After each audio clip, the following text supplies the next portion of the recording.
Halo, selamat datang kembali di Sapa Indonesia Malam. Saudara Presiden Prabowo kemarin sebut kampus sebagai tempat adu gagasan, bukan pertentangan kampus punya kebebasan akademik, bukan kebebasan lain-lain.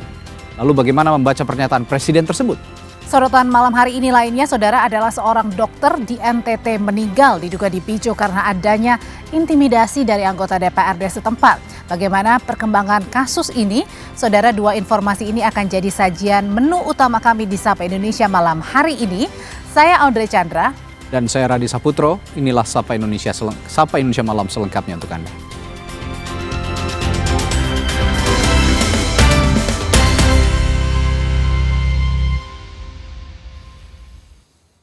Kami mulai dari berita kecelakaan beruntun yang terjadi di perempatan traffic light Unisma, Kota Bekasi, Jawa Barat. Truk ekspedisi yang diduga alami remblong menabrak sejumlah kendaraan yang berhenti saat lampu merah menyala.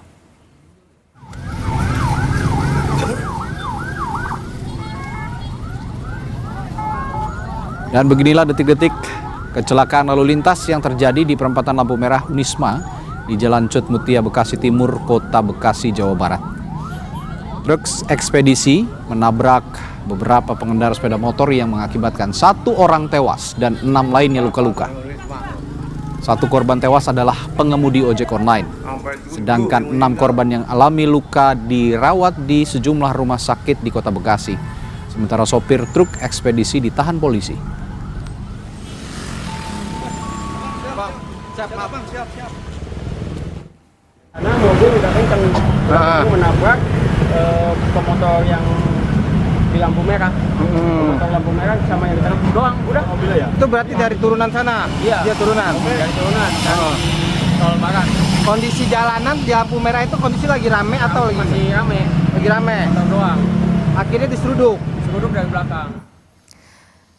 Polres Jakarta Pusat telah menangkap 7 tersangka yang diduga melakukan penyekapan dan penganiayaan terhadap 7 karyawan. Polisi menyatakan para tersangka melakukan pemerasan kepada ketiga korban. Sejumlah barang bukti dikumpulkan dari Polres Jakarta Pusat. Ketiga korban merupakan karyawan percetakan di kawasan Senen, Jakarta Pusat. Kapolres Metro Jakarta Pusat Kombes Reynold EP Hutagalung mengatakan pelaku sebelumnya menuduh ketiga korban telah menggelapkan plat percetakan senilai ratusan juta rupiah, kemudian meminta ganti rugi senilai 50 juta rupiah per orangnya. Kini ke-7 pelaku telah ditetapkan tersangka dan dijerat 3 pasal berbeda.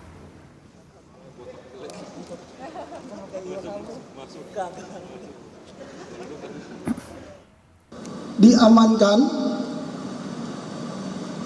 7 orang yang diduga pelaku dalam hal peristiwa penyekapan tersebut. Ke-7 orang ini patut diduga sebagai pelaku yang memiliki peran masing-masing. Ke berita selanjutnya, Suku Dinas Penanggulangan Kebakaran dan Penyelamatan atau Sudin Gulkarmat Jakarta Selatan mengevakuasi balita berusia 3 tahun yang terperosok dalam lubang sedalam 3,7 meter di Tebet, Jakarta Selatan. Evakuasi bocah yang terperosok dalam lubang ini berjalan dramatis. Petugas mengerahkan alat berat untuk menolong korban. Menurut salah satu warga, bocah tersebut awalnya bermain di lokasi yang rencananya akan dibuat lapangan futsal. Namun tiba-tiba korban langsung terperosok ke lubang yang diperkirakan sedalam 3,7 meter. Setelah kurang lebih 4 jam, petugas berhasil mengevakuasi korban dari lubang dan langsung dibawa ke Rumah Sakit Cipto Mangunkusumo untuk mendapatkan perawatan medis. Namun nyawa korban tidak berhasil diselamatkan.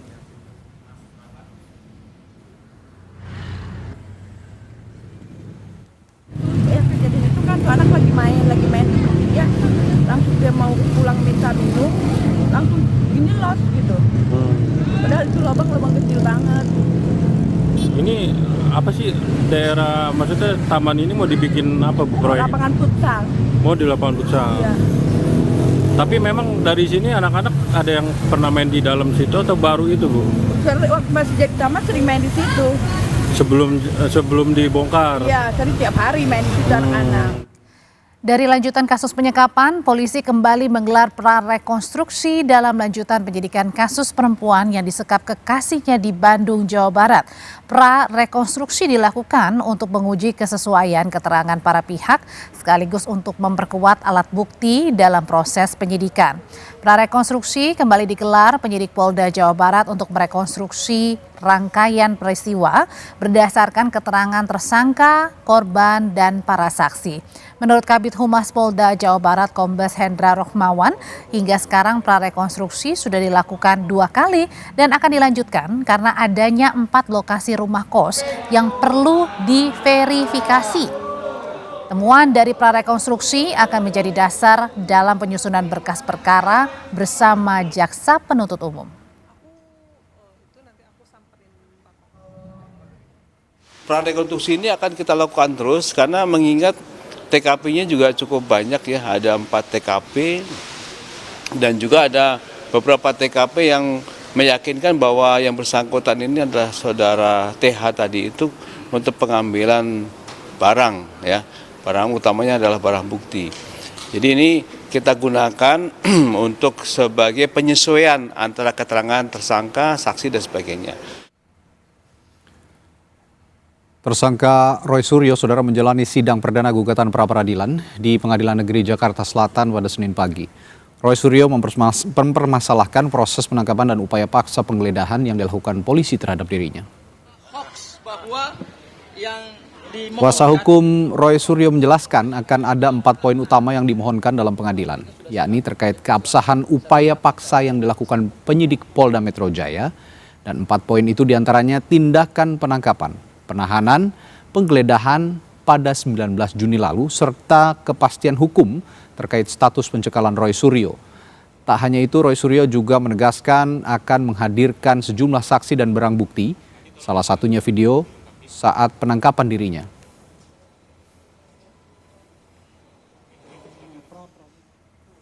Tentang tindakan penangkapan, kemudian upaya penahanan yang tidak sesuai dengan hukum yang ada. Tadi secara detail disampaikan, tidak adanya izin dari RT RW, tidak adanya pemberitaan atau penetapan dari pengadilan, kemudian dilakukan dengan tidak sesuai dengan KUHP yang baru ya, kemudian tidak juga dilakukan sesuai dengan peraturan perundang-undangan yang berlaku.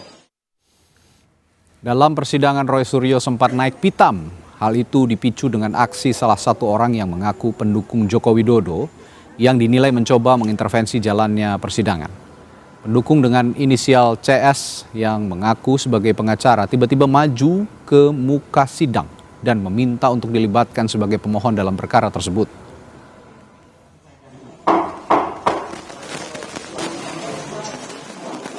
Yang lucu, tadi ada di tengah-tengahnya ada pihak yang tidak berkompeten tiba-tiba maju ke depan dan ingin selaku turut termohon juga. Ya, padahal dia itu katanya lawyer, ya, katanya lawyer profesional, ya, inisialnya CS, ya, sering kita lihat dia di antara para termul, ya, itu sungguh memalukan, ya, tiba-tiba mau ikut serta sebagai turut termul, itu nggak ada, sejelek-jeleknya, sependek-pendeknya pengetahuan saya di dalam belajar ini ya, dalam ilmu hukum, ya, yang namanya pihak yang mengajukan diri sebagai intervensi itu hanya ada di perdata. Ya, tidak ada di dalam ini namanya apa? Pra-peradilan itu tidak ada. Belajar di mana itu saudara CS itu? Ya gitu. Yang kemudian saya sudah lihat sering sekali berkuar-kuar dengan di samping para termul itu ya. Gitu. Jadi itu yang terjadi. Jadi ada pihak yang kita apresiasi dan ada pihak yang kita. Kami jeda sejenak dan akan hadirkan dengan informasi berikutnya. Dokter yang meninggal diduga akibat intimidasi, Eliza Prinsila Utami Pakaenoni atau Dokter Ica panggilannya, dimakamkan di Kupang. Bagaimana perkembangan terbaru di kasus ini? Kami ulas usai jeda, tetap di Sapa Indonesia Malam.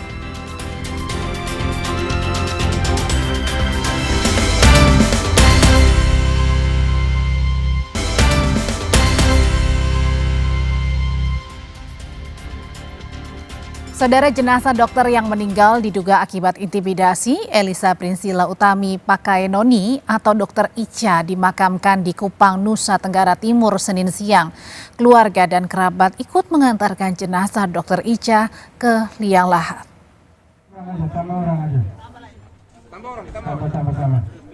Sejumlah pejabat, tenaga kesehatan, tokoh masyarakat, hingga warga dari berbagai daerah mengantarkan Dr. Ica ke peristirahatan terakhir di tempat pemakaman umum Liliba, Kota Kupang, Nusa Tenggara Timur.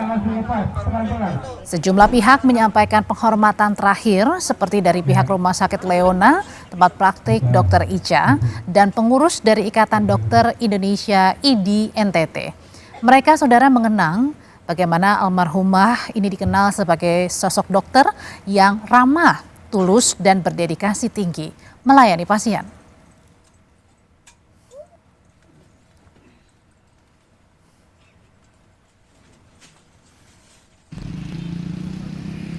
Badan Kehormatan DPRD Kabupaten Timur Tengah Utara NTT telah menerima dokumen rekomendasi dari pimpinan DPRD terkait kasus dugaan intimidasi Dr. Ica hari ini Senin 29 Juni.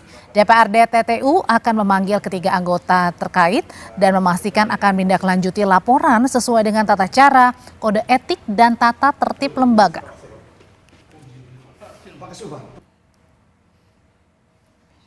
Kami akan memanggil oknum yang tertentu supaya kami bisa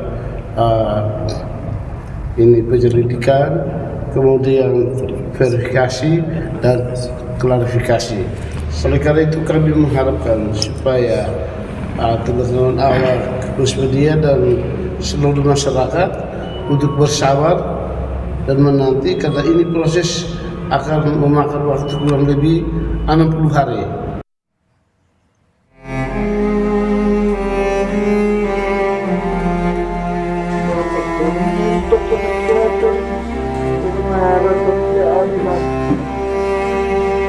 Anak kita terlalu kejam.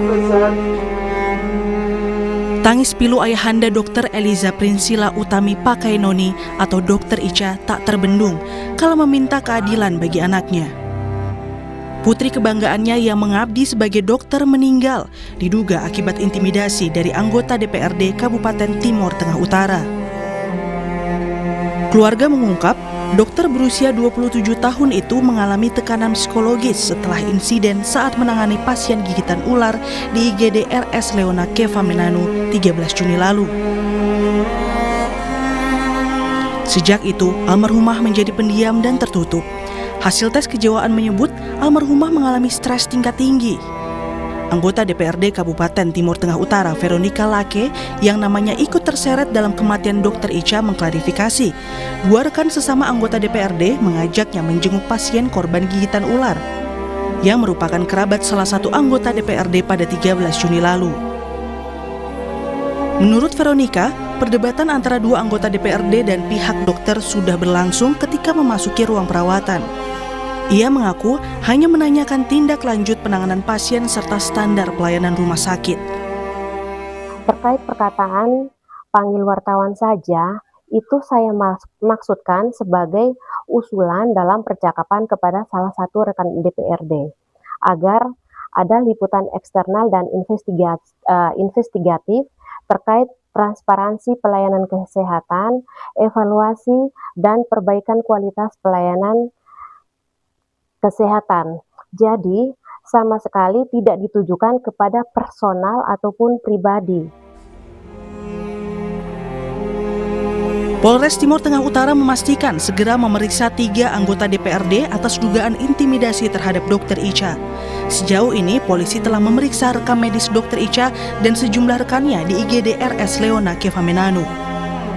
Ya, nanti saya sudah mengambil keterangan dari teman-teman Dr. Ica yang pada saat kejadian itu ada di lokasi. Kami akan meminta hasil rekam medis dari Dr. Ica selama dirawat di Leona maupun berkoordinasi dengan Rumah Sakit Ben Boy terkait hasil dari psikologi.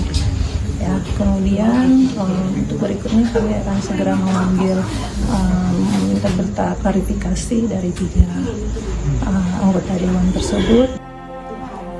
Kementerian Kesehatan menurunkan tim investigasi untuk mengusut dugaan intimidasi terhadap Dr. Ica. Kemenkes melibatkan sejumlah pihak, yakni pemerintah daerah, rumah sakit, penegak hukum, dan Ikatan Dokter Indonesia. Di tengah investigasi ini, Kemenkes juga meminta masyarakat tak menyebarkan informasi yang belum terverifikasi. Dan saya juga bersama dengan Inspektorat Investigasi yang akan mendalami kasus dari meninggalnya Dr. Ica.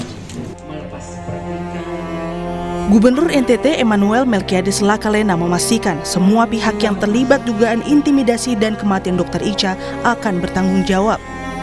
Keluarga terus menuntut keadilan, sementara negara pun perlu memastikan jaminan atas perlindungan hukum dan psikologis terhadap tenaga kesehatan. Tim Liputan Kompas TV.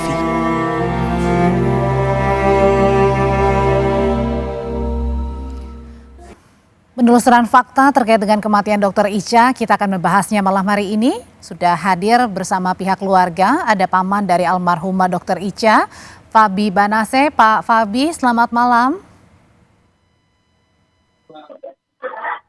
Iya, sambil diperbaiki untuk komunikasinya, Pak Fabi, saya mau menyapa juga sudah hadir di ruangan Zoom, ada Ketua Umum Ikatan Dokter Indonesia IDI, Slamet Budianto. Pak Slamet, selamat malam. Selamat malam. Ya, saya mau ke Pak Fabi dulu. Pak Fabi, kami tentu turut berduka cita sedalam-dalamnya ya Pak atas kepergian Dr. Ica. Terima kasih Mbak. Pak Fabi, dari yang Bapak dengar sebagai paman, sebenarnya bagaimana Dr. Ica terakhir sebelum dinyatakan meninggal dunia, sempat curhat nggak Pak? Gimana apa yang dialami Dr. Ica belakangan ini? Dokter Ica, terima kasih. Jadi Dokter Ica curhat, dia merasa stres dan depresi karena ada intimidasi, dan terakhir semenjak Sekupang itu mendapat WA dari nomor-nomor yang tidak jelas setiap jam di atas jam 4, pokoknya di waktu subuh lah, bahwa ada nomor-nomor asing yang masuk, itu berupa teror, habis ancaman bahwa hati-hati kamu itu, pokoknya seperti yang narasi-narasi yang dibangun sebelum si Ica ke Kupang. Lalu dia katakan bahwa dia ini stres, mau kembali ke CTO itu dia merasa terancam dengan perilaku tiga anggota dewan itu. Lalu dia trauma lagi dengan Fabi. Kejadian. Ya, halo, ya. Mohon maaf Pak Babi, nanti saya masih banyak hal yang saya tanyakan, tapi kita jeda sejenak untuk mendengarkan kumandang azan maghrib bagi wilayah Jakarta dan sekitarnya. Anda kembali menyaksikan Sapa Indonesia Malam, kami lanjutkan perbincangan dengan Pak Fabi, paman dari almarhumah Dr. Ica dan juga Ketua Umum Ikatan Dokter Indonesia, Pak Slamet Budianto. Pak Fabi, kalau tadi Bapak bercerita bahwa belakangan Dr. Ica memang sering curhat ya, yang mengeluhkan ada yang meneror subuh-subuh dini hari, dan terakhir Dr. Ica juga meninggalkan surat ya Pak Fabi ya. Suratnya apa yang ditinggalkan Dr. Ica Pak? Surat itu sementara di tangan penyidik, waktu itu penyidik juga menunjukkan isi surat bahwa pertama Dr. Ica menyampaikan permohonan maaf kepada orang tua, bapak dan mamanya, bahwa dia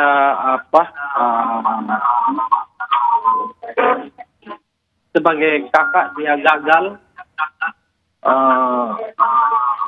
artinya dia meminta maaf kepada orang tua sebagai kakak.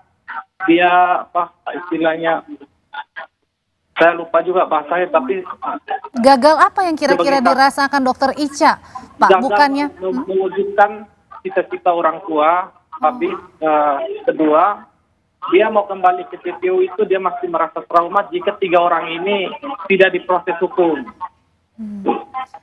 Lalu dia mengampuni tiga orang ini, tapi tidak dengan proses hukumnya.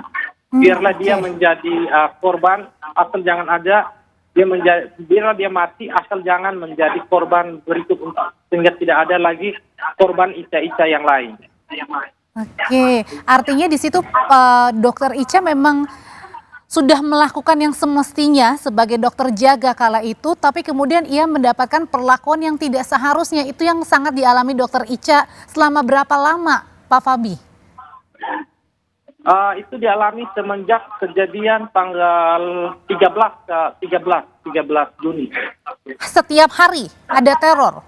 Hampir setiap hari ada teror terus sehingga pada tanggal 24 itu 23 kami setelah keluar dari rumah sakit Leona kami bawa ke bab orang tua kandungnya Dokter Ica bawa ke Kupang. Jadi tanggal 24 itu kami lakukan tes kejiwaan di klinik mental health itu di Kupang, dan di saat itu juga ada lagi setiap malam itu teror-teror dari nomor-nomor asli yang selalu Itu isinya apa Pak, kurang lebih saja isi bentuk terornya apa, ancaman seperti apa? Ancaman kamu hati-hati, kamu jangan sampai pokoknya kamu spill yang aneh-aneh, kamu hati-hati saja, gitu.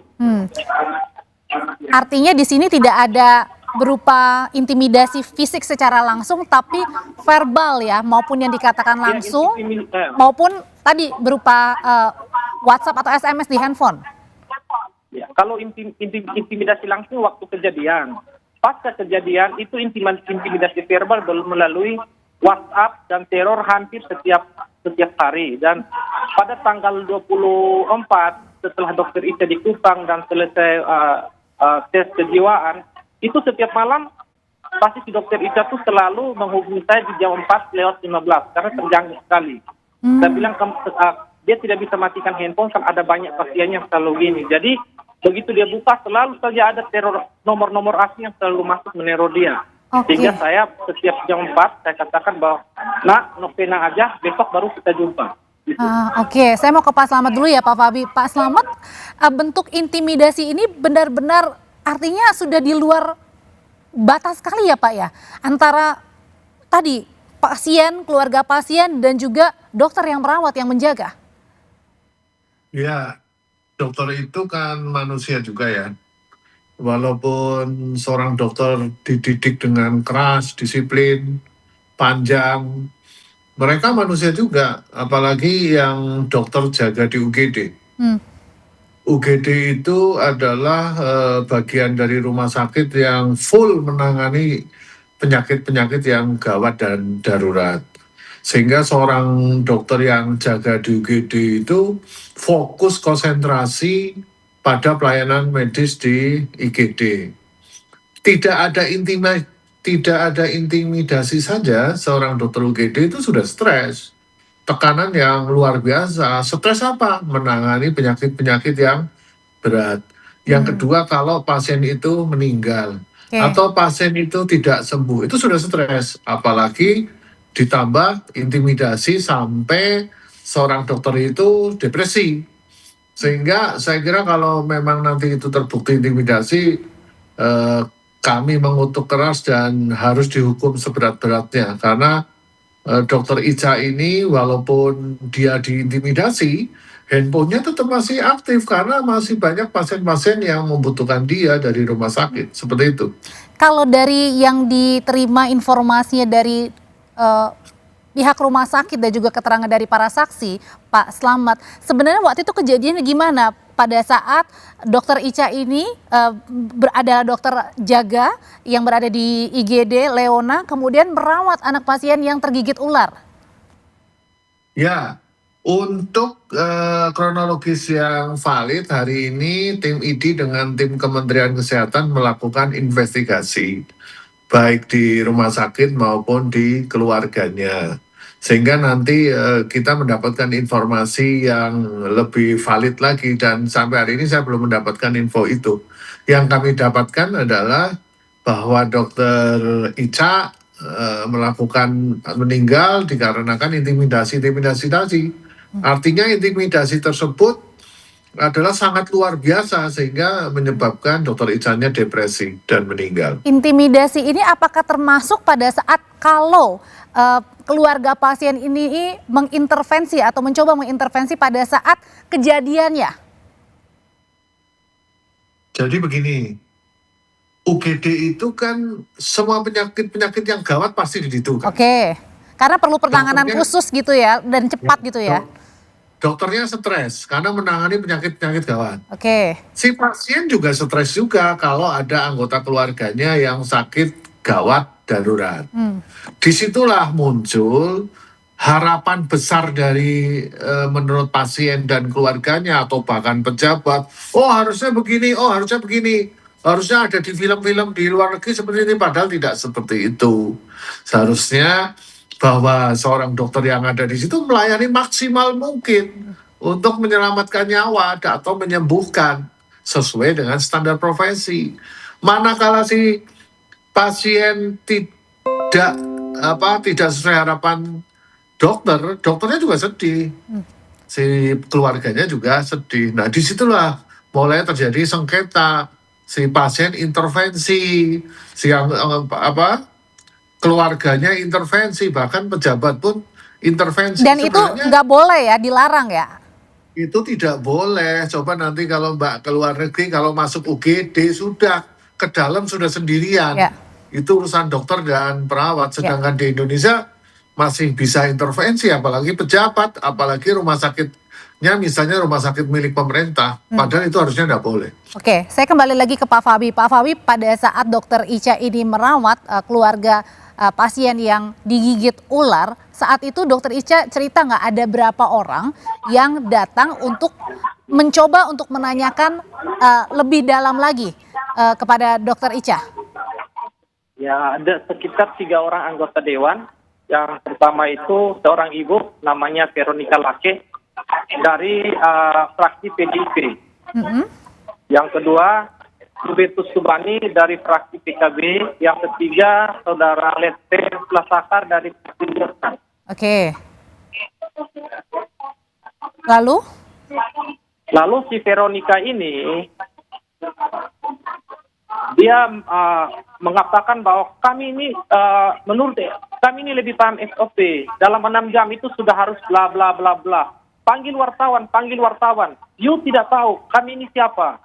Lalu tidak lama masuk lagi si anggota DPR nama Robertus Subani. Dia langsung menteror, kamu tidak tahu kami ini siapa, saya ini siapa. Catat nama saya, tanda muka saya ini anggota DPR Komisi 3 yang berurusan dengan kesehatan. Saya bisa pindahin kamu, saya bisa ini, pokoknya segala macam. Tidak lama lagi masuklah anggota DPR dari fraksi Golkar namanya Teres Lasakar. Dia langsung menjawab, ini bagaimana ini sepertinya kalian salah kasih obat, kenapa kasih paracetamol segala macam gitu. Dan perlu kita ketahui bahwa 2 anggota DPRD dari fraksi Golkar dan PKB ini mulut mereka bawa alkohol. Dan menurut saksi yang ada, sebelum mereka masuk ke dalam terobos ke IGD itu, mereka juga konsumsi miras. Oh. Itu menurut keterangan saksi. Oke. Kalau gitu ini kan akhirnya keluarga pasien yang tergigit ular ini akhirnya berhasil disembuhkan ya, berhasil selamat begitu ya, Pak ya? Pasien ini sembuh, tetapi waktu itu ditanya. Nah, sebentar Pak, nanti kita akan lanjutkan ya. Pak Fabi, sebentar kita akan lanjutkan. Ketika pasien sudah sembuh, kenapa lalu kemudian dokter Ica masih diintimidasi? Bukan seharusnya sebaliknya pihak keluarga berterima kasih kepada dokter Ica. Nanti kita akan masih berbincang di Sapa Indonesia Malam.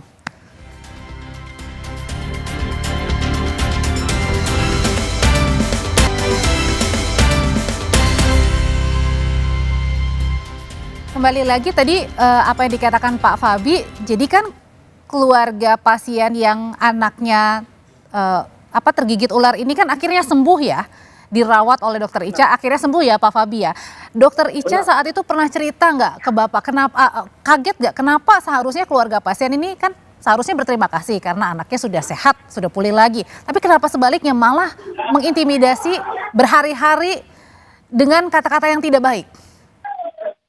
Jadi sebelum kejadian ini kan begitu saya dengar anak saya ini diterorkan pertama itu di media. Saya nggak tahu bahwa yang terjadi ini anak saya, Dokter Ica.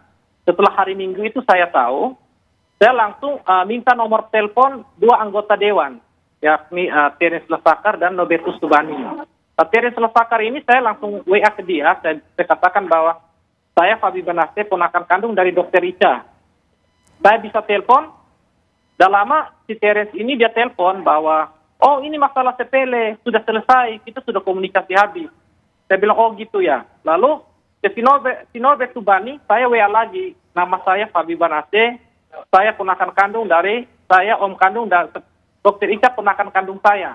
Langsung saya WA, pokoknya saya kirim, oh ternyata saya bilang, Anda ini jago juga ya, beraninya intimidasi perempuan. Ada bukti WhatsApp saya ke dia. Lalu saya kirim link berita.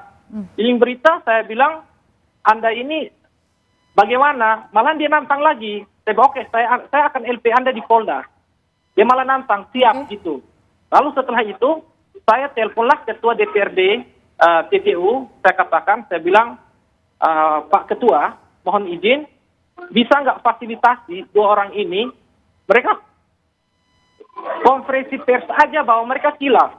Kalau yang terjadi, mereka katakan bahwa mereka katakan bahwa kami tidak pernah mengintimidasi, kami tidak membentak, kami hanya keluarkan suara nada tinggi saja. Jadi saya tanya ke Pak Ketua DPR, apa perbedaan antara membentak dengan nada tinggi?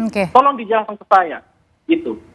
Oke, jadi artinya masih tanda tanya juga ya, bukannya harusnya berterima kasih, jadi malah menantang balik ya dan tidak terselesaikan gitu ya. Saya kembali ke Pak.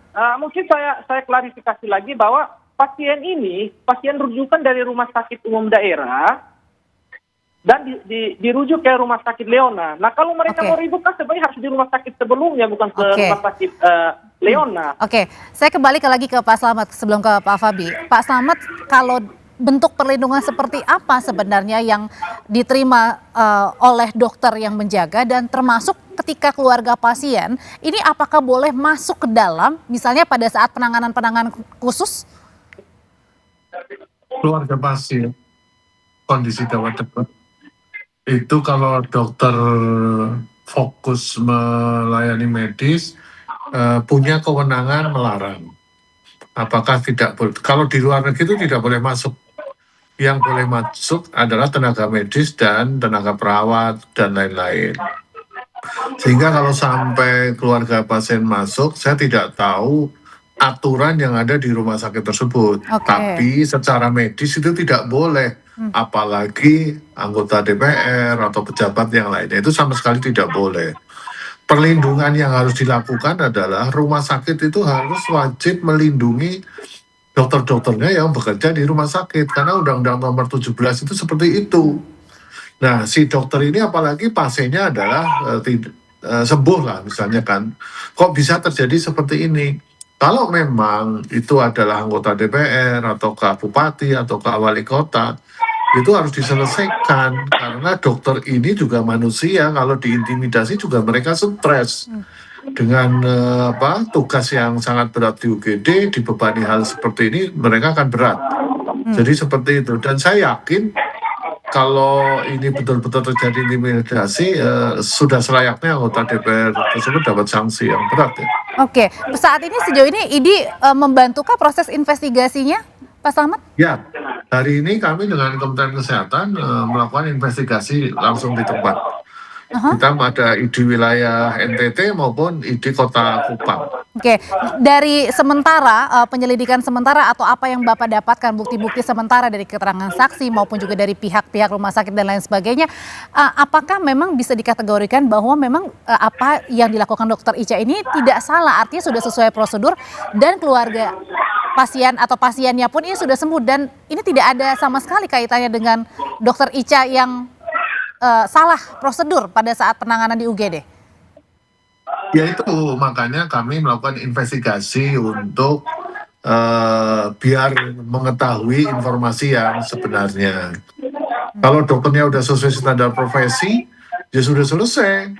Apalagi pasiennya sembuh. Kalau dokternya tidak sesuai standar profesi, silakan dilaporkan di Majelis Disiplin Profesi atau Majelis Kehormatan Etik Kedokteran ID.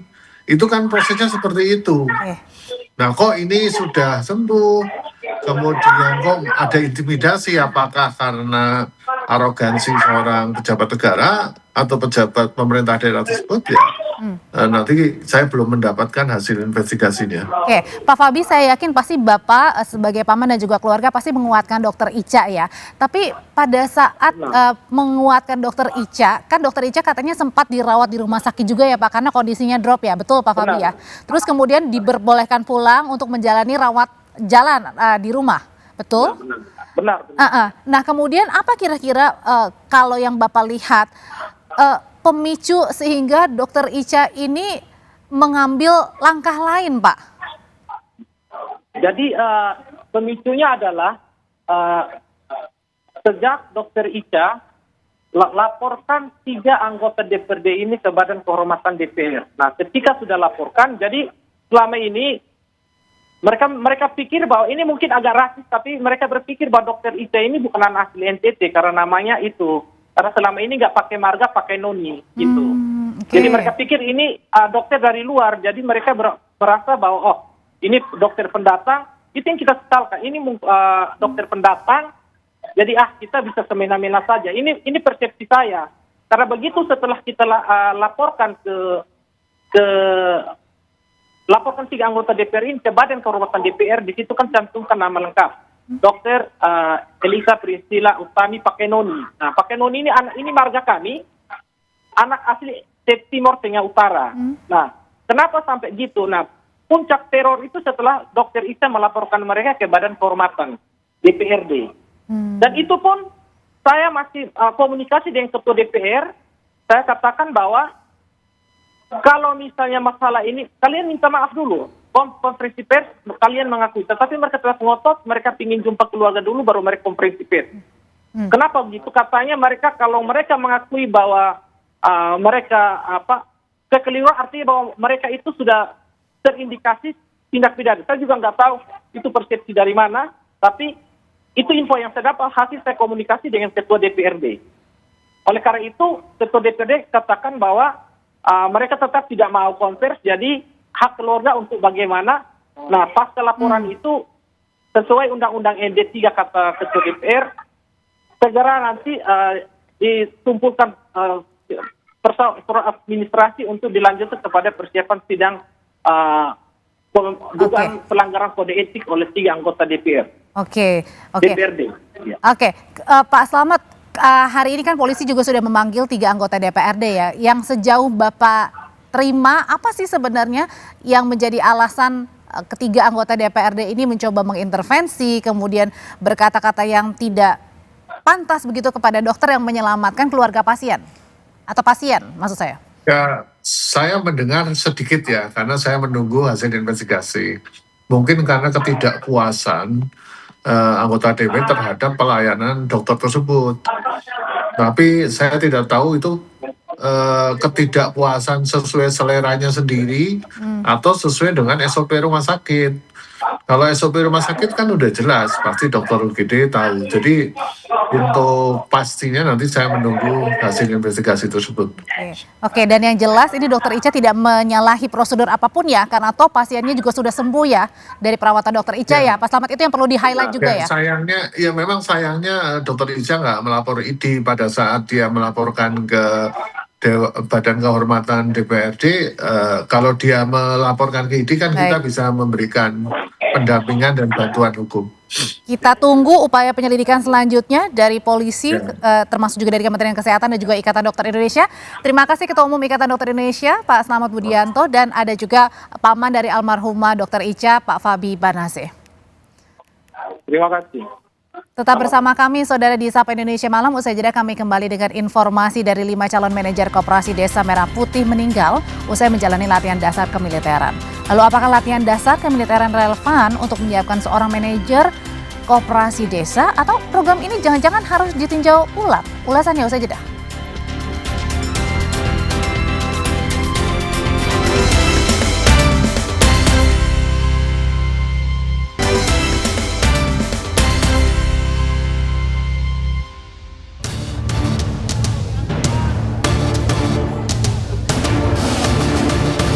Apa relevansi latihan militer yang sifatnya fisik terhadap calon manajer koperasi? Peserta pada prinsipnya telah menyatakan kesediaan untuk mengikuti seluruh rangkaian program sesuai ketentuan yang berlaku.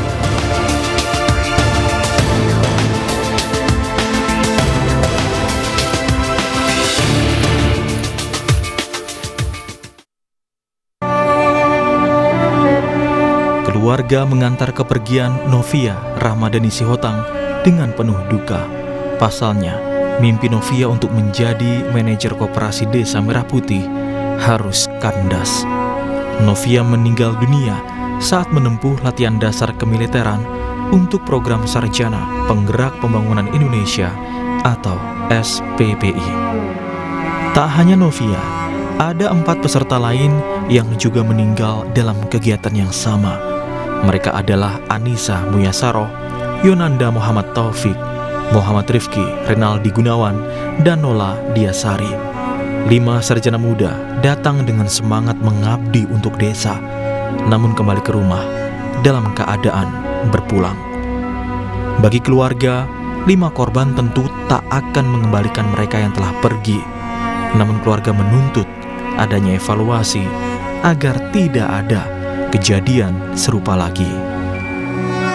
Harapkan tanggung jawab moral dari instansi terkait dan juga mungkin sampai ke pemimpin negara kita gitu, bahwasanya memang dari kegiatan yang sekarang dan kejadian yang ada ini kita berharap semuanya dapat dievaluasi gitu. Pemerintah menegaskan kelima peserta memiliki kondisi medis yang berbeda-beda. Sebelum mengikuti latihan, seluruh peserta disebut telah menjalani pemeriksaan kesehatan dan dinyatakan memenuhi persyaratan. Kementerian Pertahanan juga menyatakan keikutsertaan mereka bersifat sukarela dan telah mengetahui seluruh rangkaian kegiatan serta menyatakan kesediaannya sebelum program dimulai. Kelima peserta tersebut memiliki karakter dan kondisi medis yang berbeda-beda. Seluruh peserta telah mendapatkan penanganan medis sesuai prosedur, baik di fasilitas kesehatan satuan maupun rumah sakit rujukan. Peserta SPPI yang mengikuti program ini bukan karena paksaan.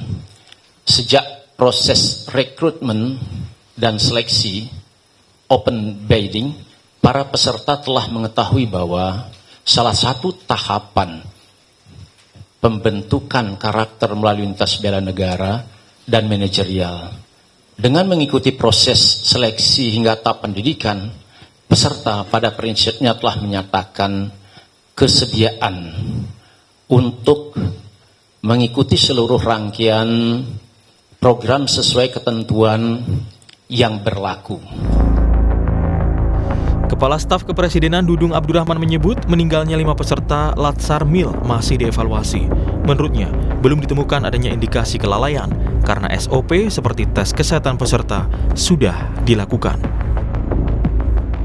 Dapat informasi dari Sesnek belum ada tingkat kelalaian ya, karena memang ya namanya meninggal mungkin kan tidak serta-merta latihan militer. Setahu saya latihan militer untuk tingkatan seperti SPPI dan sebagainya tidak terlalu keras lah ya, tapi mungkin karena mungkin dia sakit dan sebagainya.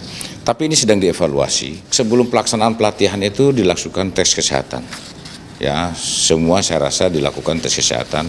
Cuma memang di dalam proses pelatihan itu mungkin ada yang secara mental, secara fisik yang tidak kuat atau ya lebih kepada faktor-faktor lain lah mungkin. Meski pemerintah mengakui masih ditemukan pelaksanaan program yang belum seragam di lapangan, evaluasi pun disebut sedang dilakukan agar standar pelaksanaan menjadi lebih baik.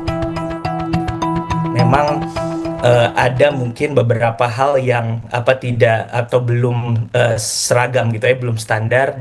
Misalnya tadi disebutkan ada video yang menunjukkan bahwa ada yang diberikan cara menghandle senjata dan lain sebagainya. Tentu kami yakin gitu ya dari Kemhan ini juga ada evaluasi yang serius itu terhadap hal ini, karena sebetulnya tujuan utamanya adalah untuk membangun dan menanamkan karakter tertentu atau nasionalisme dan lain sebagainya kepada calon manajer Koperasi Desa Merah Putih. Namun, tragedi ini memunculkan pertanyaan yang lebih mendasar. Bukan hanya tentang bagaimana pelatihan dilaksanakan, tetapi juga mengapa calon manajer koperasi harus menempuh latihan dasar kemiliteran. Sejumlah pengamat menilai evaluasi tidak cukup berhenti pada aspek teknis pelaksanaan, melainkan harus menyentuh desain kebijakan.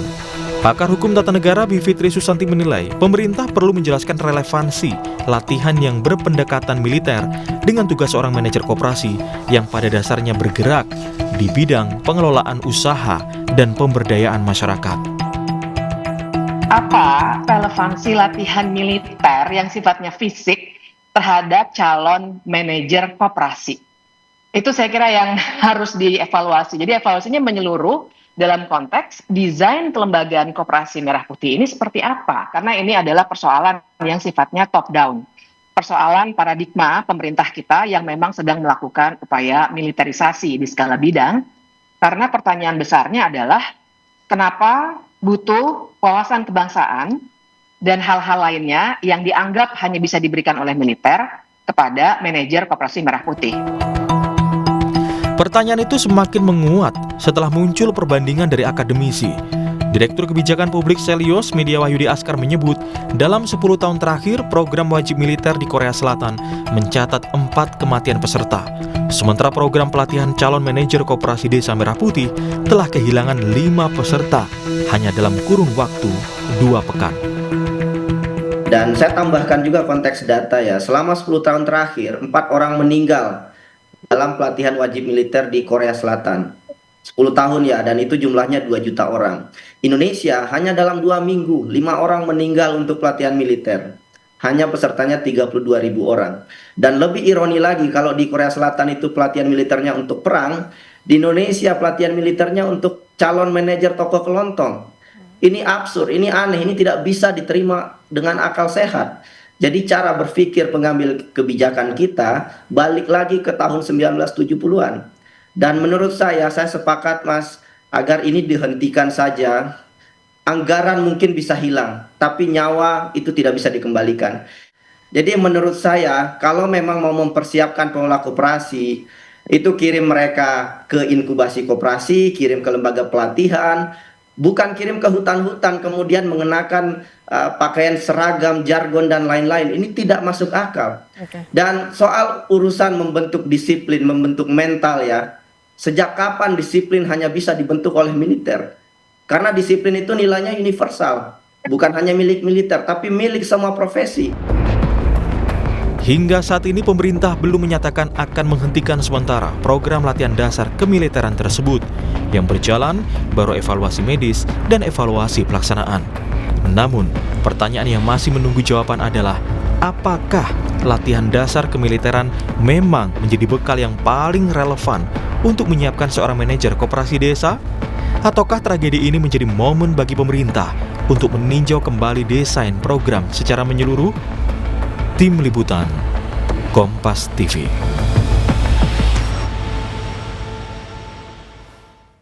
Sementara Wakil Menteri Sekretaris Negara menegaskan latihan dasar militer calon manajer Koperasi Desa Merah Putih akan tetap dilanjutkan. Namun Istana memastikan pemerintah menampung seluruh masukan masyarakat sebagai bahan evaluasi.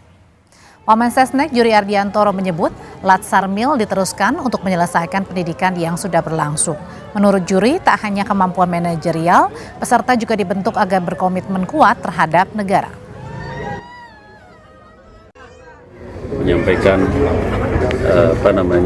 bela sungkawa, kemudian juga akan mengambil langkah-langkah perbaikan di dalam proses pendidikan dan pelatihan manajer Koperasi Merah Putih.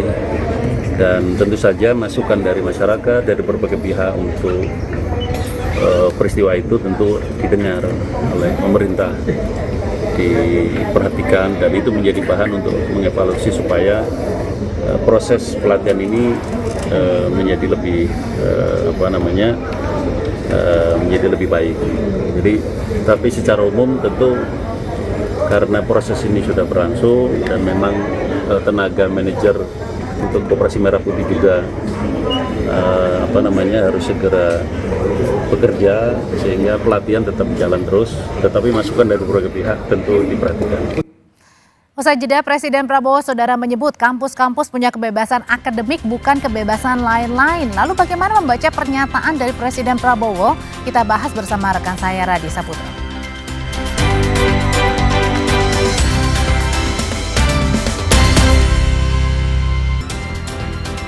Saudara, Presiden Prabowo Subianto menyebut kampus sebagai tempat adu gagasan dan inovasi. Menurutnya dinamika adu pendapat di lingkungan kampus merupakan bagian dari kebebasan akademik. Prabowo bilang kebebasan akademik mesti dijaga demi menghasilkan buah pemikiran yang bermanfaat bagi rakyat. Ia mengaku tidak masalah dengan adanya perbedaan pendapat, namun ditegaskan agar aktivitas kebebasan ini tidak melebar menjadi kebebasan yang lain-lain. Pernyataan ini disampaikan Prabowo saat menghadiri penutupan Serasihan Kebangsaan Konvensi Sains, Teknologi, dan Industri Indonesia di JCC Jakarta.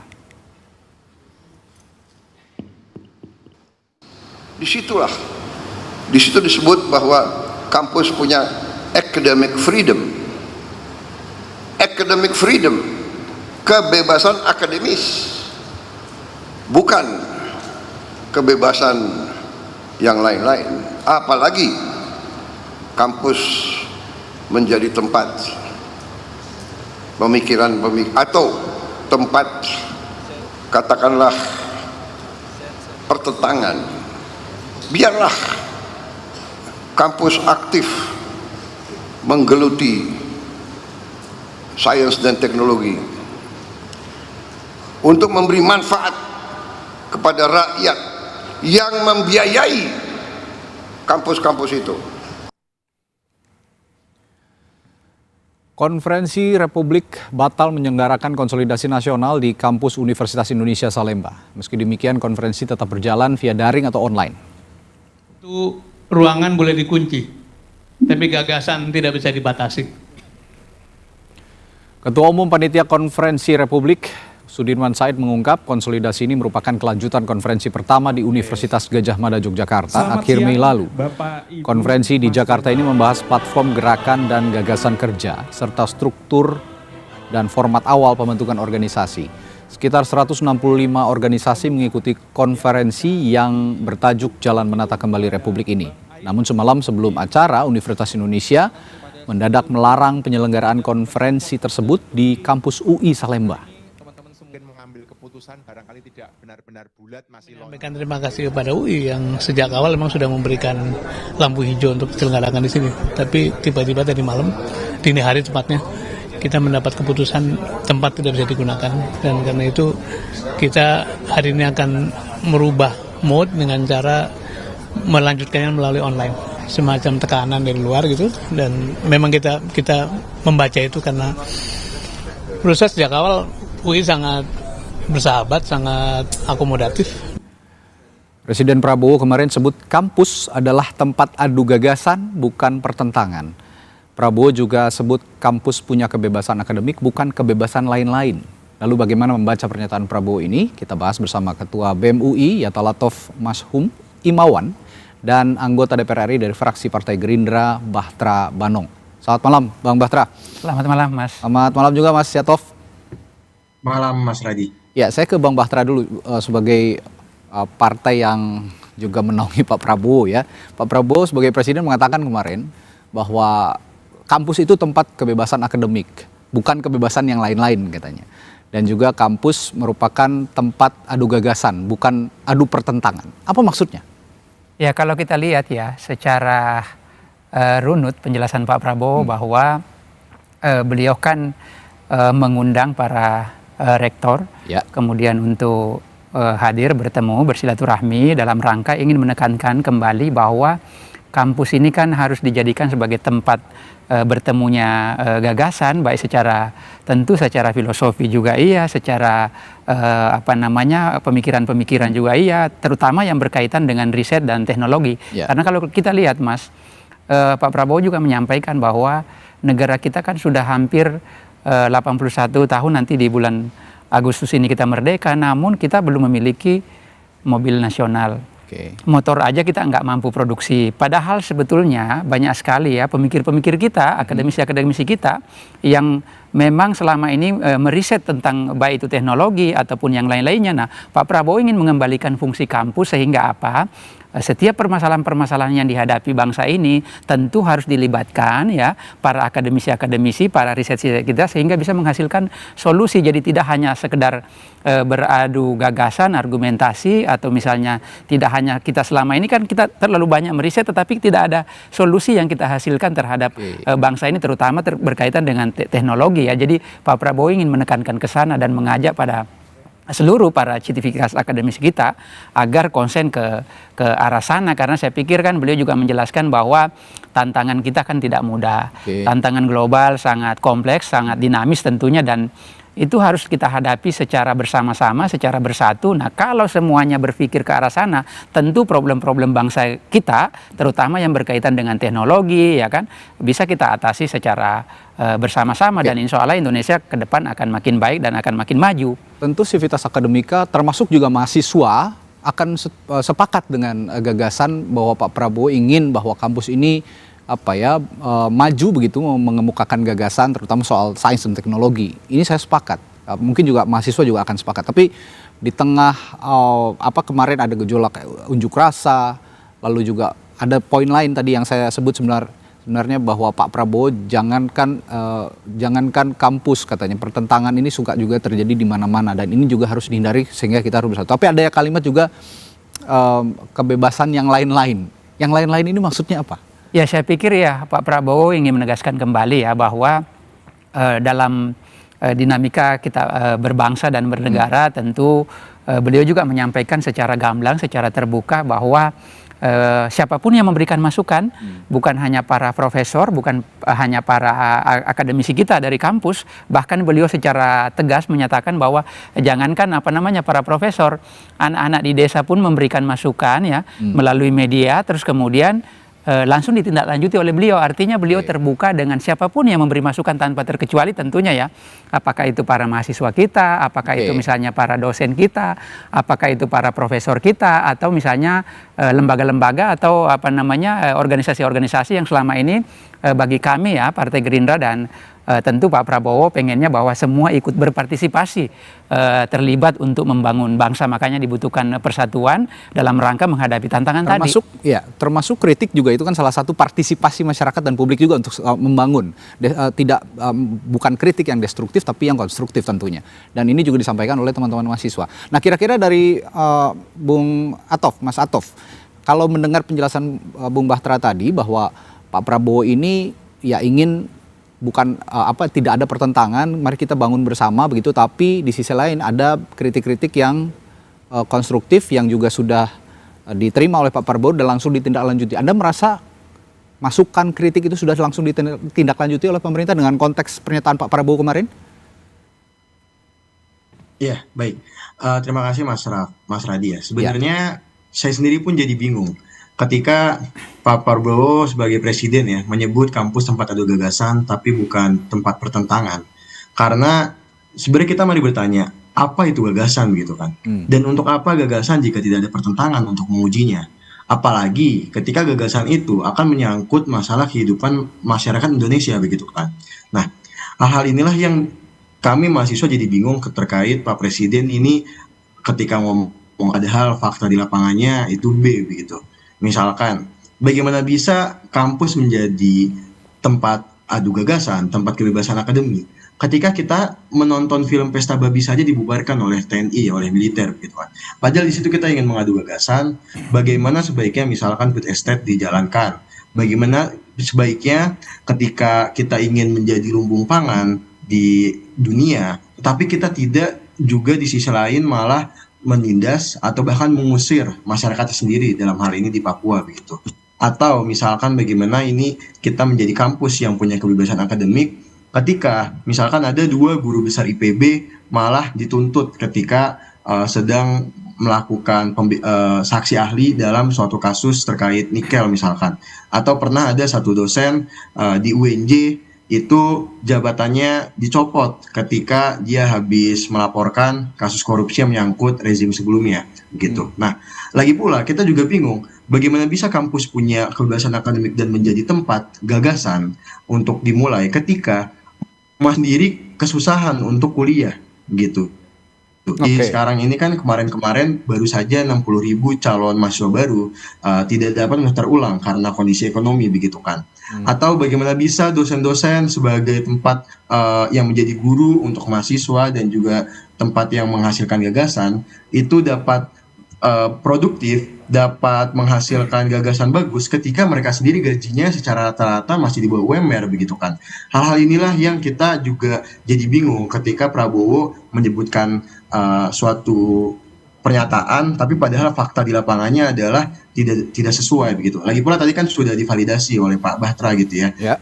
Beliau menyebutkan tadi Pak Prabowo ingin mengembalikan kampus kepada fungsi semulanya. Berarti memang sudah diakui bahwa kampus saat ini juga tidak berjalan seperti fungsi sebenarnya begitu.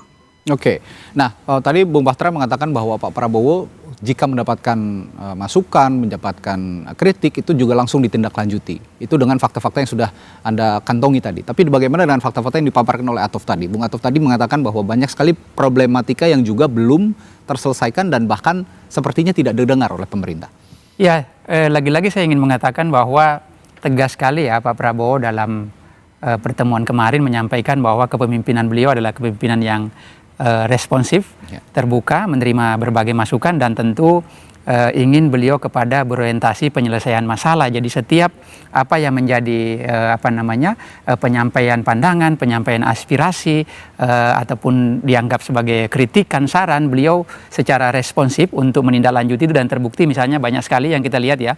Misalnya contoh kecil terakhir misalnya anak dari desa meminta untuk dibangunkan jembatan, Pak Prabowo langsung menindaklanjuti apa yang menjadi aspirasi dari anak-anak desa sehingga bisa dibangunkan jembatan dan begitu pun saya pikir terkait soal problem-problem atau persoalan-persoalan lain karena memang beliau ingin ya kalau kita lihat sampaikan kemarin bahwa ada keprihatinan dari beliau ya bangsa kita sudah hampir 81 tahun merdeka tetapi banyak sekali yang membuat kita merasa miris ya, terutama tadi bahwa kita belum mampu punya mobil nasional, motor aja kita nggak mampu buat, apalagi teknologi yang lain. Artinya kita banyak ketinggalan dari negara-negara lain, maka dari itu Pak Prabowo di kepemimpinan beliau saat ini ingin betul-betul agar kontribusi ya para profesor kita, para akademisi kita dan semua saya pikir kalangan ya diajak untuk berkontribusi agar ikut terlibat membangun bangsa ini dan maka dari itu kita butuh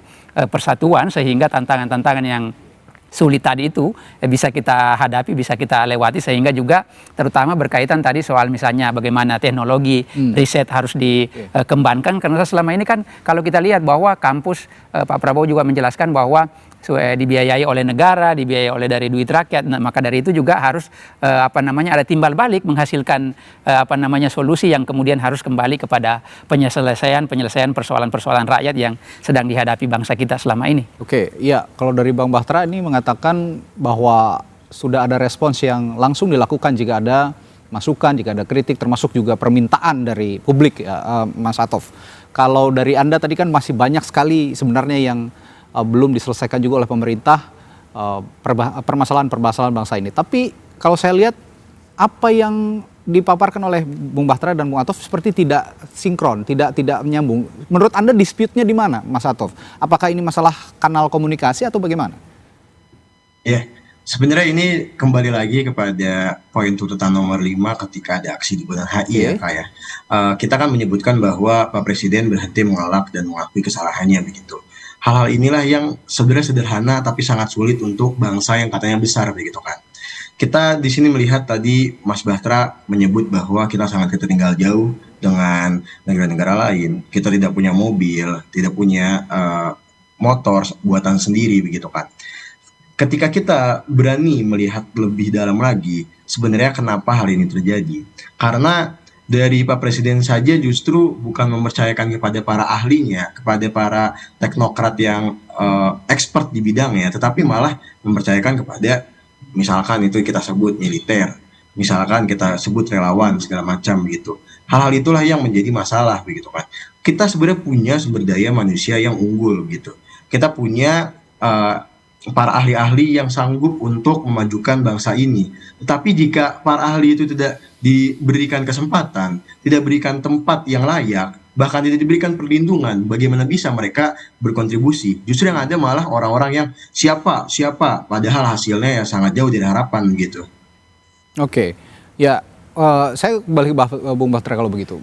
Pak Prabowo menyinggung soal adu gagasan. Kalau bicara soal disiplin ilmu tentang adu gagasan, kemarin kan Pak Prabowo berbicara di Sarasehan Sains dan Teknologi begitu ya.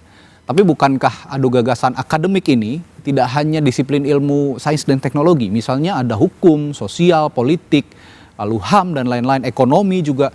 Nah, apakah kanal atau disiplin ilmu ini juga seharusnya disinggung oleh Pak Prabowo, bisa juga ikut membangun bangsa secara konstruktif?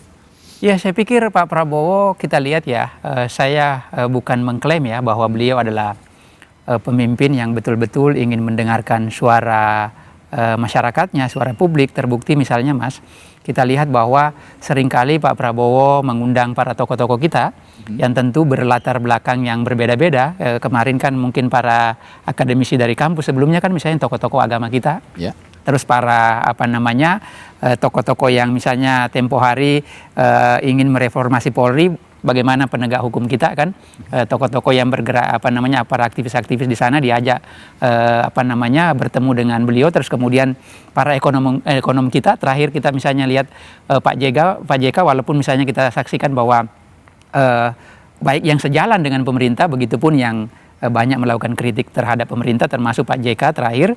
Pak Prabowo nggak pernah alergi, beliau terbuka dan beliau ingin betul-betul melibatkan segenap anak bangsa untuk kemudian berpartisipasi membangun bangsa ini, karena beliau menyadari bahwa bangsa kita kan bangsa yang sangat luas, sangat besar, tidak mungkin bisa dikelola secara sendiri-sendiri, harus dikelola secara bersama, harus dikelola secara bergotong royong, sehingga kalau itu dilakukan, insya Allah bangsa kita ke depan akan makin maju, dan apa yang menjadi harapan Presiden Prabowo dan harapan kita semua bisa kita wujudkan. Oke, ya Mas Atov, tadi Bung Bahtera mengatakan bahwa yang mengkritik Pak Prabowo saja didengar gitu ya, suaranya, termasuk salah satunya Pak JK tadi mencontohkan Bang Bahtera. Lah, ini apakah Pak Prabowo juga mengatakan bahwa ini bentuk bahwa dirinya tidak alergi terhadap kritik. Nah, apakah cara menyampaikan kritiknya yang tidak diinginkan pemerintah, atau bagaimana pola komunikasi yang baik seperti apa sebaiknya untuk menyampaikan kritik kepada pemerintah melalui teman-teman mahasiswa? Saya akan tanyakan hal itu nanti, tapi setelah jeda ya Mas Atov, sesaat lagi di Sapa Indonesia Malam.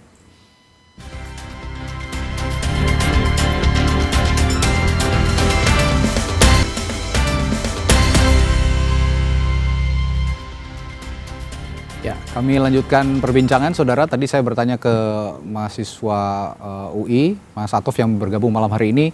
Kalau tadi seperti Bung Bahtera mengatakan bahwa Pak Prabowo itu tidak alergi terhadap kritik. Tapi menurut Anda, sebagai mahasiswa yang minggu-minggu kemarin menyampaikan aspirasi, menyampaikan kritik kepada pemerintah, apakah respons pemerintah melalui Presiden Pak Prabowo ini juga sudah didengar kritik-kritiknya, atau bagaimana, Mas Atov? Baik. Sebenarnya di sini ada dua ya, simpel saja. Ketika ada klaim yang menyebutkan bahwa Pak Presiden tidak alergi kepada kritik, lalu kenapa ketika Pak Presiden melakukan pidato, isinya tuh lebih banyak merendahkan dibanding mencerahkan kehidupan bangsa begitu? Bagaimana bisa misalkan Presiden suatu negara yang katanya besar menyebut kata nye ketika pidato, menyebut kata endasmu ketika pidato, menyebut kata-kata tuduhan, misalkan antek-antek asing dan segala macamnya ketika pidato begitu. Lagi pula juga misalkan kita menyebutkan bahwa Pak Presiden tidak alergi kepada kritik, lalu bagaimana bisa sekarang pers atau jurnalistik itu ditekan ketika masa pemerintahan Prabowo begitu? Atau misalkan bagaimana dulu sempat ada jurnalis yang ingin bertanya kepada Pak Presiden, tetapi Pak Presiden malah enggan menjawabnya begitu. Nah, hal-hal itulah kan sebenarnya suatu kondisi umum yang sebenarnya terjadi begitu. Lalu ketika kita spesifik kepada kampus, tadi saya sudah menyebutkan di awal-awal bahwa jika memang pemerintahan Pak Presiden tidak alergi kepada kritik dan ingin beradu gagasan, lalu kenapa program-programnya, program prioritas itu jadi dalam sekejap mata gitu, secepat-cepatnya ketika konsep dibuat, secepat-cepatnya ketika dieksekusi, yang akhirnya malah menimbulkan banyak lubang-lubang korupsi begitu. Misalkan kita lihat MBG, itu kan pemerintah sangat buru-buru begitu kan. Lalu kita lihat sekarang bahwa ada 1 triliun per bulan, ada 100 di Cilacap SPPG yang fiktif gitu kan. Nah, hal inilah yang jika memang pemerintah serius untuk adu gagasan, terbuka kepada kritik, dan menganggap kampus itu punya kebebasan akademik, maka coba buka dialog yang bermakna, bukan yang panelisnya atau isinya dipilih oleh dan dikurasi oleh pemerintah begitu. Oke, dialog tanpa kurasi dari pemerintah. Bagaimana merespon ini? Ya, saya pikir kalau kita lihat ya, lagi-lagi saya ingin menekankan bahwa kurang apa lagi Pak Prabowo untuk melakukan dialog sama semua dianggap tokoh-tokoh bangsa kita yang punya pengalaman di pemerintahan, yang punya pengalaman di berbagai bidang tentunya, diajak diskusi, ya tidak hanya di istana tapi diajak ke Hambalang. Secara pribadi ingin Pak Prabowo menyampaikan gagasan-gagasannya agar beliau bisa sharing, karena kan beliau menyampaikan dengan lugas ya bahwa bangsa yang besar itu adalah bangsa yang mau mengakui sesuatu terus kemudian mencarikan solusinya, sehingga apa? Kita bisa hadapi secara bersama dan betul-betul setiap persoalan-persoalan itu ada solusi yang kita dapatkan kemudian untuk kita perbaiki yang dianggap masih kurang baik, karena tentu kan begini.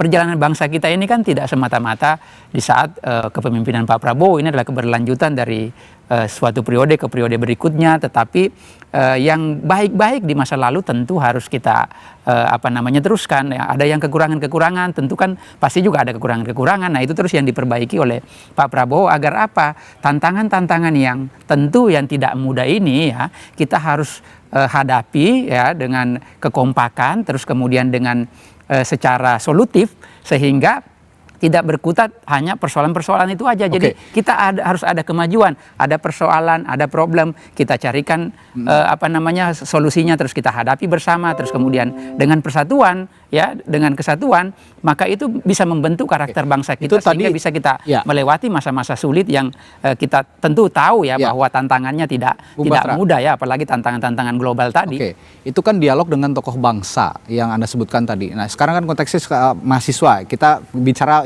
civitas akademika, tentu saja mahasiswa dan civitas akademika. Bagaimana juga dengan mahasiswa, dengan teman-teman kampus, teman-teman mahasiswa yang sudah menyampaikan kritik. Nah, apakah dialog itu juga sudah dibangun? Karena selama ini sepertinya juga Pak Prabowo belum terlalu intens begitu berdialog dengan mahasiswa, terutama berkunjung ke kampus-kampus untuk berdialog, dan tadi tanpa kurasi kalau menurut Mas Ato tadi. Ya, saya pikir ini kan tentu Pak Prabowo setiap apa yang menjadi penyampaian aspirasi, beliau kan pasti juga mendengar berbagai aspirasi dari berbagai pihak, tentu tidak hanya dari mahasiswa tapi semua kalangan pasti akan didengarkan oleh beliau, terus kemudian dalam itulah untuk kemudian merumuskan kebijakan-kebijakan pemerintah, pasti juga beliau banyak sekali mendapatkan masukan-masukan dari berbagai kelompok, dari berbagai kalangan tentunya. Ya, Mas Atov, ada yang mau disampaikan tadi kira-kira? Ya, justru itu malah memperkuat dugaan kami ya, mahasiswa yang sebagai bagian dari rakyat, bahwa memang jika semuanya didengar, lalu siapa yang benar-benar didengar dan lalu siapa yang benar-benar dipedulikan begitu kan. Kita misalkan dapat melihat contoh, tadi kan saya menyebutkan terkait kondisi ekonomi atau terkait kondisi kampus. Nah, saya ingin memberikan contoh lain begitu. Jika memang Pak Presiden benar-benar terbuka dan benar-benar mempunyai niat baik untuk memperbaiki suatu kondisi, bagaimana bisa ketika tahun lalu Agustus ada kerusuhan, dan setelah ada kerusuhan akhirnya dibentuk komite reformasi untuk Polri, tetapi hasilnya ternyata nihil begitu. Hasilnya ternyata reformasi Polri hanya omong kosong.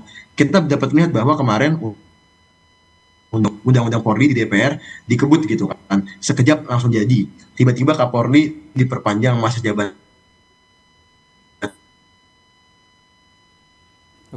Ini hanya klaim omong kosong belaka begitu. Lalu jika memang pemerintah terbuka terkait dialog gitu kan. Ya, Bung Atov, Mas Atov sepertinya komunikasinya terputus-putus. Mas Atov, audionya terputus, mohon maaf. Apakah bisa diperbaiki jaringan komunikasinya?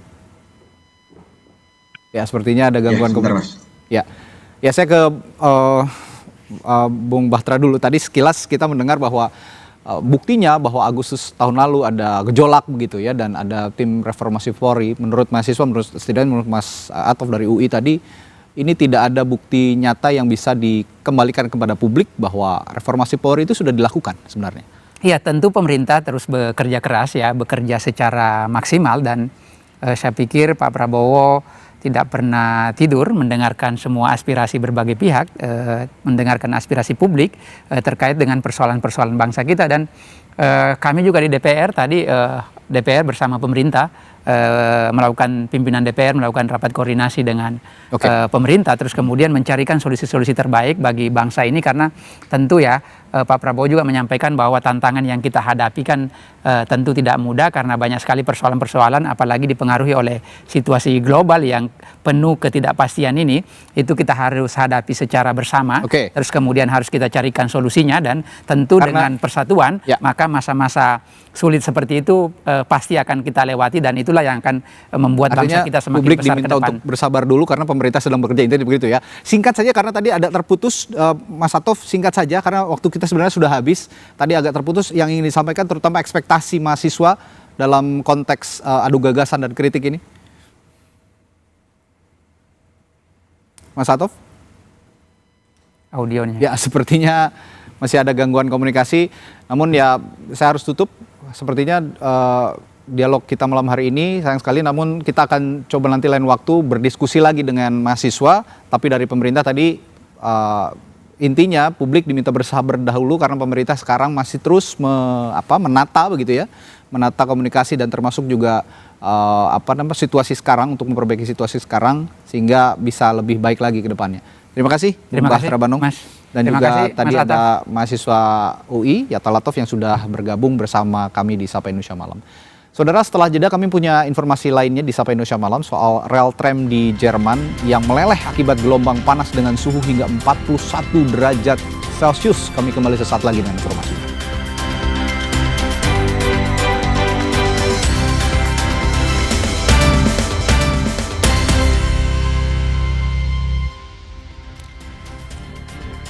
Saudara, jaringan tram di Leipzig, Jerman mengalami masalah setelah ditemukan adanya rel yang meleleh akibat gelombang panas dengan suhu hingga 41 derajat Celcius.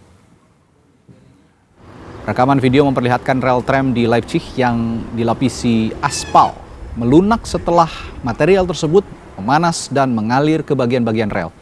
Gangguan ini memaksa layanan tram dihentikan di beberapa wilayah kota. Beberapa warga membatalkan rencana kegiatan di luar ruangan sepenuhnya dan memilih untuk tetap berada di dalam rumah selama waktu terpanas. Suhu panas ekstrem juga melanda Prancis, Spanyol, Italia, Belgia, Belanda, dan Republik Ceko yang memicu peringatan kesehatan gangguan transportasi, serta peningkatan peringatan kebakaran hutan di sebagian besar wilayah Eropa Barat.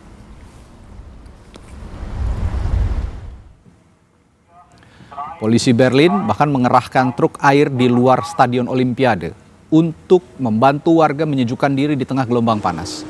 Layanan cuaca Jerman menyatakan bahwa Berlin mencatatkan rekor suhu baru selama akhir pekan dengan angka sementara sebesar 39,9 derajat Celcius. Angka ini melampaui rekor sebelumnya di ibu kota itu yang tercatat pada tahun 2015. Perakiraan cuaca sebelumnya telah memperingatkan bahwa suhu di Berlin dan Brandenburg dapat melonjak hingga sekitar 40 derajat Celcius, sehingga pihak berwenang mengimbau masyarakat untuk menghindari aktivitas yang terlalu berat serta memantau kondisi warga yang rentan.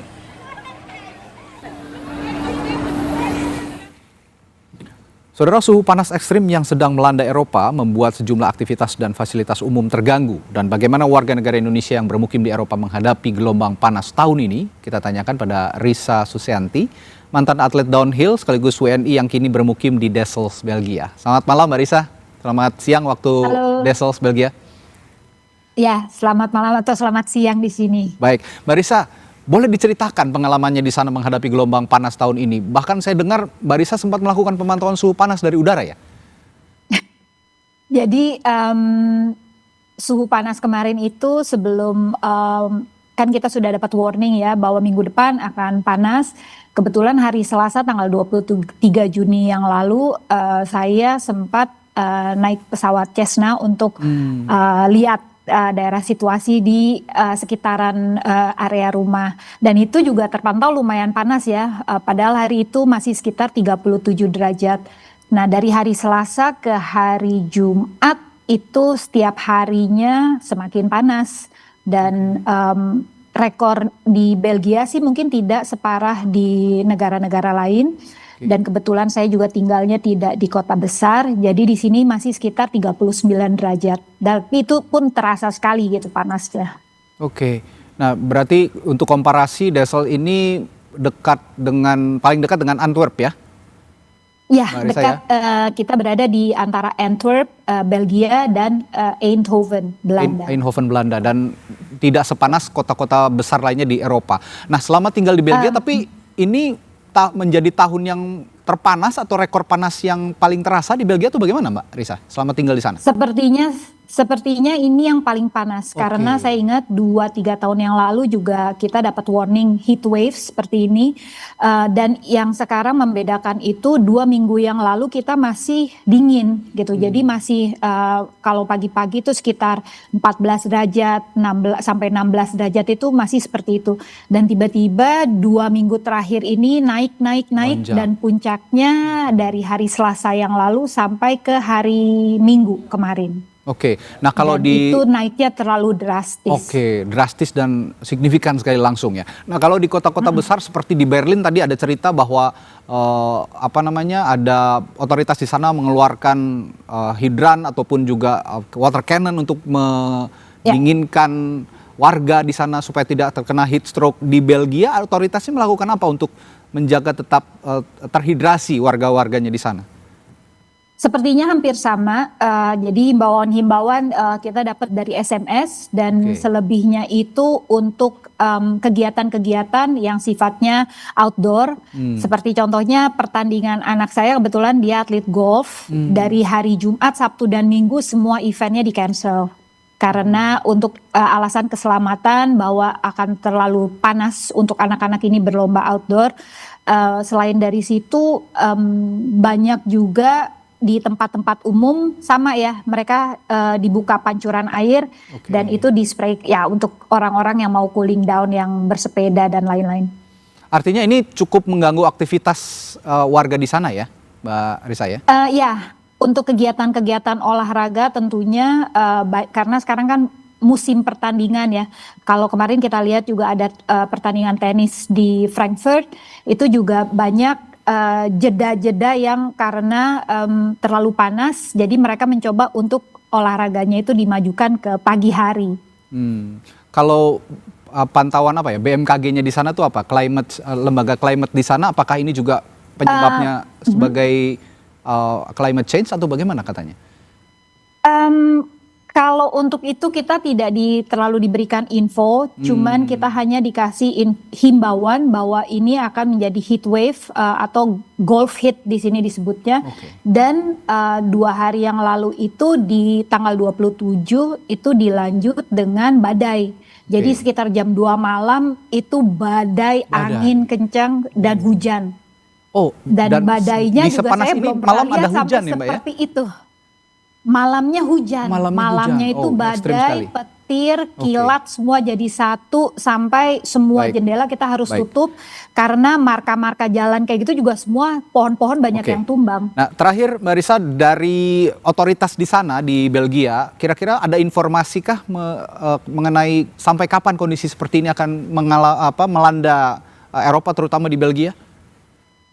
Kalau untuk sampai sekarang masih tetap ada himbauan sampai ke minggu depan. Tapi sepertinya setelah hujan dan badai tersebut, kode biasanya kita dapat kode orange atau kode oranye, itu sekarang sudah turun. Karena dari hujan tersebut cuacanya sekarang agak sedikit lebih dingin. Itu kondisi yang saat ini dirasakan oleh warga di Eropa ya, dan termasuk juga warga negara Indonesia kita di sana. Semoga sehat-sehat selalu Anda dan keluarga, jaga kondisi banyak juga Mbak Risa dengan kondisi heat stroke heat wave di Eropa ini, dan semoga semuanya baik-baik saja. Terima kasih sekali lagi untuk cerita dari Mbak Risa Susianti, mantan atlet downhill sekaligus WNI yang kini bermukim di Dessel, Belgia. Selamat siang waktu Belgia dan selamat malam waktu Indonesia. Sampai jumpa lagi. Saudara, Timnas Voli Putra Indonesia mencetak sejarah.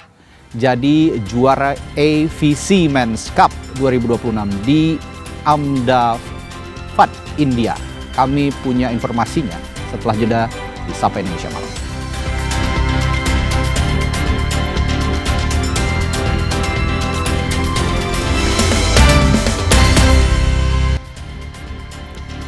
Timnas Voli Putra Indonesia mendapatkan bonus 900 juta rupiah usai keluar sebagai juara AFVC Men's Cup 2026 di India.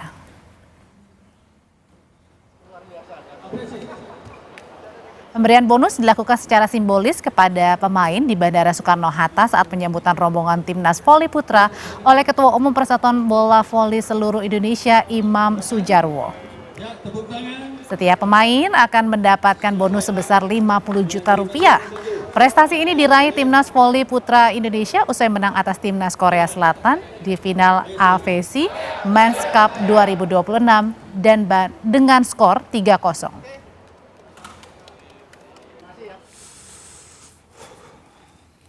Ya boy, kali ini akan lakukan serve. Timnas Voli Putra Indonesia mencetak sejarah usai menjuarai AVC Men's Cup Indonesia atau Men's Cup 2026 di Ahmedabad, India. Timnas Voli Indonesia saudara menumbangkan Korea Selatan dengan skor 3-0 pada partai final. Indonesia tampil impresif dan menang 3 set langsung dengan skor 3-4, 3-2, 25-16 dan 25-23. Kemenangan ini terasa begitu spesial karena pada fase grup Indonesia sempat takluk 0-3 dari Korea Selatan. Indonesia mengamankan gelar pertamanya sepanjang keikutsertaan di ajang ini. Dan keberhasilan ini sekaligus menjadi pencapaian terbesar bagi tim voli putra Indonesia dalam level Asia. Untuk bisa catatkan sejarah pertama kalinya kita bisa menjadi yang terbaik di Asia. Kita jadi juara. Kita berhasil.